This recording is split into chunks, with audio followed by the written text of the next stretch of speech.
मित्रों प्रणाम। नया वीडियो लेकर आया हूं हिंदी वर्णमाला के बारे में कि देवनागरी लिपि है, हिंदी वर्णमाला है, उसमें वर्ण कितने हैं। आपको विविधता देखने को मिलती है अलग अलग व्याकरण की पुस्तकों में। राघव प्रकाश की पुस्तक है, डॉक्टर राघव प्रकाश बहुत जाने माने विद्वान हैं, बहुत बड़े विद्वान हैं हिंदी के। और जो आप ये पुस्तक देख रहे हैं देवनागरी लिपि तथा हिंदी वर्तनी का मानकीकरण, ये केंद्रीय हिंदी निदेशालय की पुस्तक है और इसका नवीन संस्करण मेरे हाथ में है। संशोधित संस्करण 2019 और प्रथम ई संस्करण 2019 ये मेरे हाथ में है।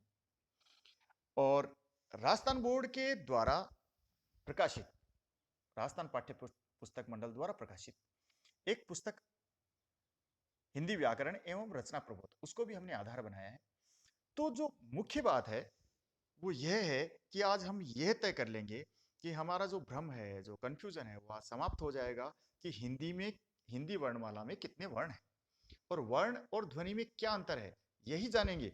और बाकी की बातें हैं वो अगली वीडियो में जानेंगे कि वर्ण का जो प्रयत्न स्थल के आधार पर वर्गीकरण है, कंठ, तालु, मूर्धा, दंत, ओष्ठ, ये बाद में करेंगे, अगले वीडियो में करेंगे।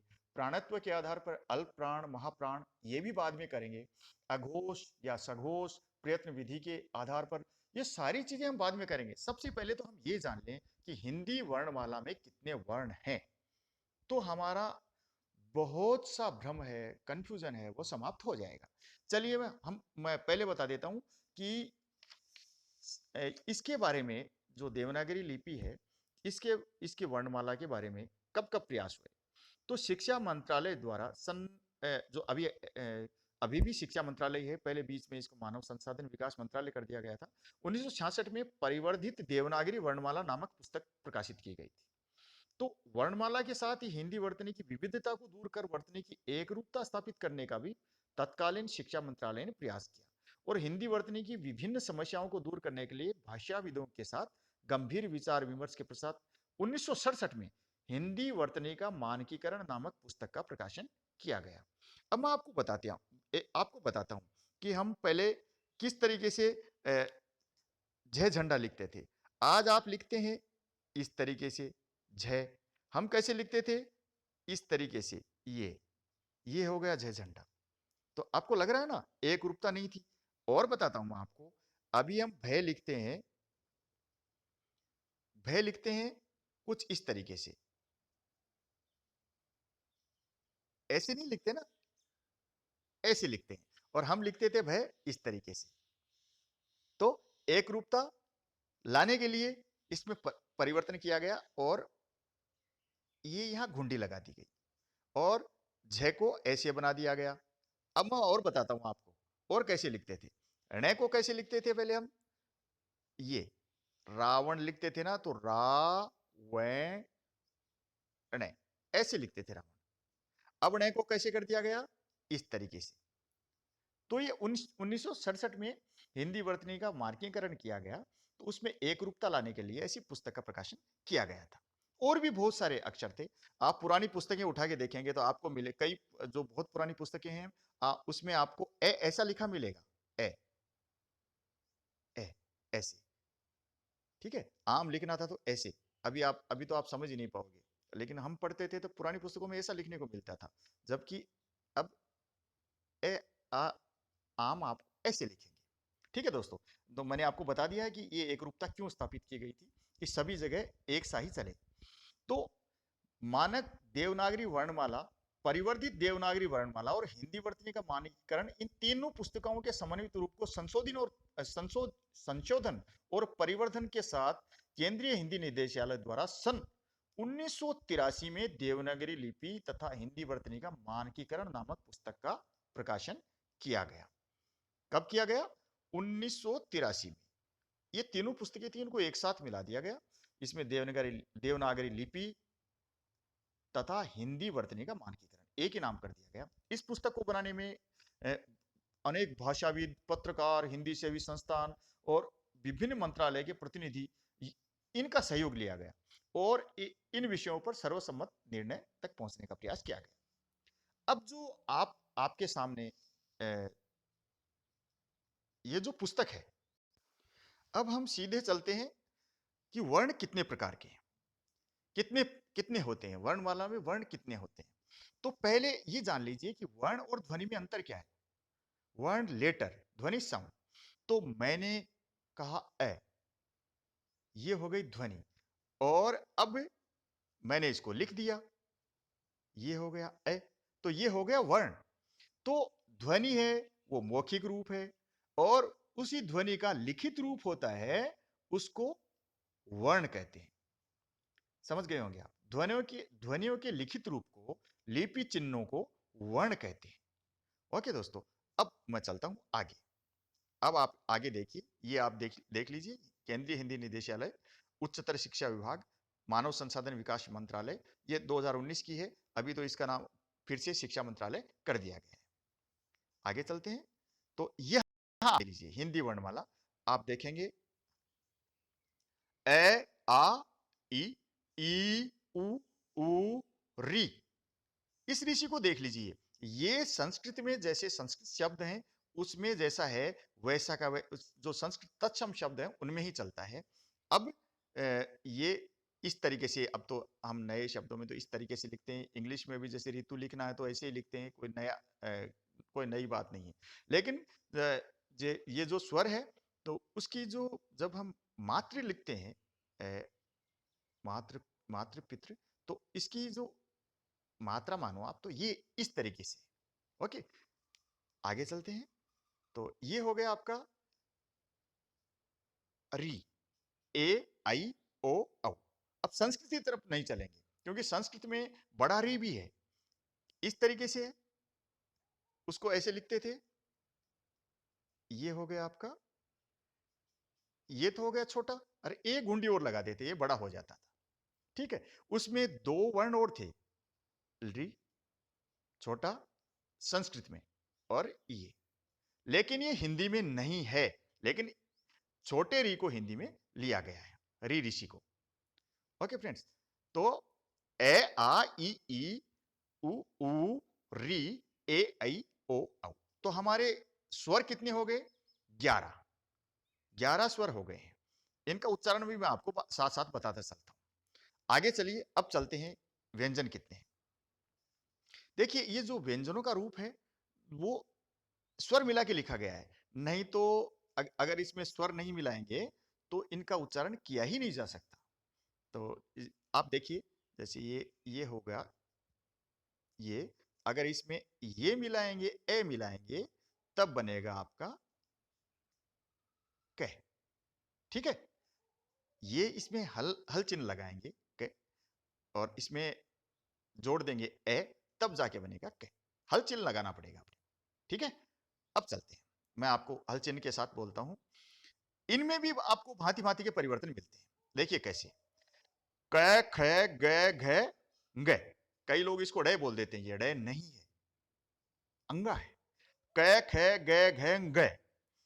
अगली लाइन में चलते हैं, च वर्ग में, च, छ, ज, झ, ये है, ये नाक से बोला जाएगा, ये नहीं है, ये यज्ञ वाला ये नहीं है, ये है, ये नाक से बोला जाएगा।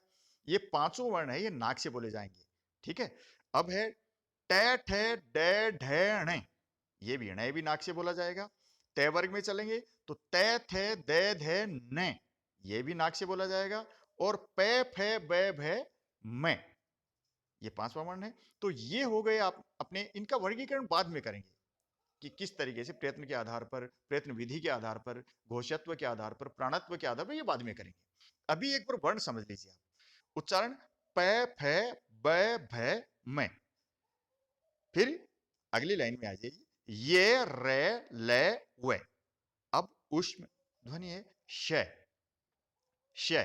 और फिर ये अगला श है, ये मूर्धन्य श, थोड़ा सा ऊपर। हालांकि इसका उच्चारण बहुत अधिकांश लोगों को नहीं आता, मुझे भी बहुत अच्छा नहीं आता। और फिर अंत में है से, से है।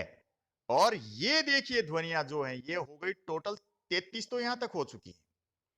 11 वो हो गई, 33 ये हो गई। कितनी हो गई? 11 स्वर, 33 व्यंजन हो गए। अब ये देखिए ड और ढ को मिलाने के बाद कितने हो गए? ये हो गए आपके 46, यहां तक 44 होते हैं। ये 11 और 33 हो गए 44, और 44 के बाद ये दो मिलाएंगे तो हो गए, कितने हो गए, 46। तो 46 वर्ण हिंदी वर्णमाला में देवनागरी लिपि में होते हैं। चलिए आगे चलते हैं। ड़ और ढ, ये अब ड़ है और ढ है, ये किसी भी शब्द के शुरू में नहीं आते, प्रारंभ में नहीं आते। ढोली आएगा, ढक्कन आएगा, लेकिन ढ पहले नहीं आएगा, बाद में आएगा। पढ़ना, पढ़ा। अब ये ड़ है, ये भी पहले नहीं आएगा, डली आएगी, लेकिन बाद में तो फिर गाड़ी तो आ सकती है, लेकिन ड़ से शुरू नहीं होगा। ठीक है, डे से शुरू हो सकता है, डे से शुरू नहीं होगा। तो ठीक है, तो ये कोई भी शब्द है वो ड़ और ढ से शुरू नहीं होता, ये बीच में आ सकते हैं, अंत में आ सकते हैं। जैसे पढ़ना, पढ़ा, गाड़ी, इस तरीके से आएंगे। चलिए आगे चलते हैं। अब ये आपको संयुक्त वर्ण मिलते हैं आपको, क्ष, त्र, ज्ञ और श्र। अब यहां देख लीजिए आप, संस्कृत हिंदी वर्णमाला स्वर दे रखे हैं कि संस्कृत के लिए प्रयुक्त देवनागरी में री, रे और ये बड़ा वाला री भी सम्मिलित है, किंतु हिंदी में इनका प्रयोग न होने के कारण इन्हें हिंदी की मानक वर्णमाला से वर्णमाला में स्थान नहीं दिया गया। अर्थात ये तीनों नहीं है और सिर्फ री है, एक री है। अब देखिए आगे चलते हैं, ये री तो आएगा। अब मूल व्यंजन कौन कौन से हैं ये देखिए, वो के वही हैं, लेकिन आपको टैठ है, डे, ढ, के बाद दो वर्ण मिलते हैं। वहां कहां मिले थे अपने को, नीचे शुरू में। अब ये आपको यहां मिलते हैं, ण के बाद में ड़ और ढ वर्ण मिलते हैं। ठीक है दोस्तों, तो ये आपको यहां उसी में संख्या ये मिलती है। ड़ और ढ व्यंजन रूप हिंदी में स्वीकृत ध्वनियां हैं। इस तरह हिंदी वर्णमाला में मूलतः 11 स्वर तथा 35 व्यंजन हैं। नोट कर लीजिए दोस्तों, किसी भी एग्जाम में आए, आपके अब जो कंपटीशन एग्जाम में अगर कोई प्रश्न पूछ लें तो आपको यही लिखना है कि 11 स्वर हैं तथा 35 व्यंजन हैं। ये ड़ और ढ को भी अपने को शामिल करना है, कोई कंफ्यूजन अपने को नहीं रखना है। अगर प्रश्न में अगर 35 नहीं आए, कोई ऑप्शन, कोई विकल्प 35 नहीं है, 11 और 33 44 ही विकल्प है, तो आप क्या करेंगे, तब तो आपको 44 करना ही है, नहीं तो 46 विकल्प इसमें सही आएगा। अब और देख लीजिए आगे क्या, कि ये संयुक्त व्यंजन देख लीजिए, एक क्षय, ये देखिए आप, ये क, ये हल लगा हुआ है, क्षय, इसमें भी हल लगेगा, पूरा करेंगे तो फिर मिलेगा ए, तब बनेगा आपका क्षय। इसमें तो इसमें पूरा लिख रखा है इसलिए नहीं लगा रखा है, ये क और श पूरा लिख दिया है। तो ये तीन, क, श और ए, तो बन गया आपका क्षय। ठीक है दोस्तों, ऐसे ही तय और रे मिलके बनेंगे त्रय। और बहुत सारे मेरे दोस्त हैं, वो यहां कंफ्यूज हो जाते हैं कि ये है, इसमें क्या मिला हुआ है, कि ऐसा सोच लेते हैं कि ये और ये मिलके क्या बना है, ये बना है। दोस्तों ये गलत है, ये गलत है। ये बना है जय और ये के संयोग से ये बना है, ये ज्ञानी। ओके दोस्तों, ऐसे ही अगला वर्ण है श्रेय, श्रेय। तो दोस्तों ये ऐसे है, ये एक्चुअली ऐसे है ये शय। तो अगर आप इसको ऐसे लिखेंगे, ये शय लिखा हुआ है, इसका जो प्रतीकात्मक रूप दिया मानकीकरण में, ये ऐसा हो गया। अगर इसको हम ऐसे करेंगे तो ये श्रेय हो गया, लेकिन कैसा लगेगा, क्षय जैसा लगेगा। कंफ्यूजन होगा कि नहीं होगा ना, इसलिए इसका मानकीकृत रूप ये कर दिया गया, ये हो गया श्रेय। ओके दोस्तों, ऐसे ही हम श्रृंगार में लिखते हैं। तो अब लिखें, तो देखिए वो तो बात हम आगे करेंगे, लेकिन बात चल रही है तो मैं कर देता हूं आपको। ये शय हो गया, ये शय हो गया। अगर आप श्री, तो इसको ऐसे लिखेंगे, तो ये आप लिखो श्रृंगार। ठीक है ना, तो ये हो गया श्रृंगार आपका, यहां बिंदु लगा दिया आपका। ठीक है ना, ये श्री है, श्रृंगार, और वो श्रेय है। ठीक है ना, श्री, श्रीमती, ठीक है ना, श्रमिक, ओके, और ये हो गया श्री। दोस्तों ये थी, अब और बाकी की बातें हैं। अनुस्वार है, ये देख लीजिए, अनुस्वार चिन्ह ये है। अनुनासिक चिन्ह भी देख लीजिए, अनुस्वार का ये चिन्ह है। अनुनासिक ये चंद्र बिंदु है, ठीक है ना, आधा चांद और उसके ऊपर बिंदी। विसर्ग का चिन्ह संस्कृत में आप जानते हैं, हल चिन्ह ये हो गया। ये बाकी बातें हम बाद में भी कर सकते हैं, हमें बात इतनी ही करनी थी कि हिंदी वर्णमाला में कितने वर्ण हैं। चलिए अब दूसरी पुस्तक को भी देख लेते हैं। ये पुस्तक भी देख लीजिए आप, हिंदी व्याकरण एवं रचना प्रबोध। ये इसका ई संस्करण है, आप भी इसको डाउनलोड कर सकते हैं। हिंदी व्याकरण एवं रचना प्रबोध 9, 10, 11, 12 के लिए माध्यमिक शिक्षा बोर्ड राजस्थान अजमेर, राजस्थान के जो कंपटीशन एग्जाम देने वालों के लिए ये बहुत जरूरी है। इसे, इन पुस्तकों से आप कोर्ट में भी किसी प्रश्न में विवाद हो तो आप चैलेंज कर सकते हैं, और किसी मैं हूं या और कोई विद्वान व्यक्ति है व्याकरण लिख रहा है, उसके आधार पे आप चैलेंज नहीं कर सकते, ठीक है। तो ये इसमें भी कहाँ है ये मैं आपको बता देता हूं, ये नया संस्करण है। और चलिए मैं आपको वहीं ले चलता हूं सीधे। भारत सरकार ने ये विभिन्न मंत्रालयों के प्रतिनिधियों के सहयोग से हिंदी की वर्तनी का देवनागरी में एक मानक स्वरूप तैयार किया है, जो सभी हिंदी प्रयोक्ताओं के लिए समान रूप से मान्य है। तो देवनागरी लिपि का निर्धारित मानक रूप ये है, ए आ ई उ ऊ री ए आई ओ औ। और ये मात्राएं बता रखी है, ए की कोई मात्रा नहीं, फिर आ ई उ ऊ री ए आई ओ औ, ये मात्राएं बता रखी है। अनुस्वार की बिंदी बता रखी है, और जैसे अंश, अंदेशा, संपदा, हंस और चंद्र बिंदु बता रखी है ये, ठीक है दोस्तों। अब चलते हैं आगे, थोड़ा सा और देख लीजिए। हंसना, धुआं, चांद और विसर्ग बता रखी है, अह, अधः, पतन, दुख, मन स्थिति, पुनः आदि। अभी देख लीजिए व्यंजन दे रखी है, कै ख ग घ ग, च छ ज झ ये, ट ठ ड, और फिर यही अडय दे रखा है, ये देखिए आप, इनके साथ ही अडय, डय के साथ ही अडय दे रखा है, और ढय के साथ ढय भी दे रखा है, डय ढय और ढय ढय, णे तै थे दे धे ने, पै फै बै भै मैं, ये रे ले वे, श से है, क्षत्रज्ञ श्रेय। हल चिन्ह हो गया आपका ये, ओके दोस्तों। तो आप समझ गए होंगे कि इन सभी में आपको एक रूपता मिलती है। यह आपके समक्ष राघव प्रकाश जी, डॉक्टर राघव प्रकाश जी की व्याकरण भी है।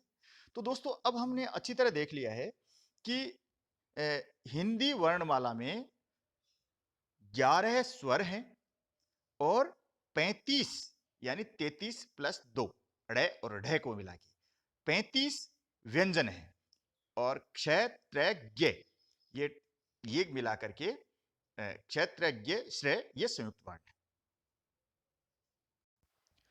कोई भ्रम नहीं रखना है,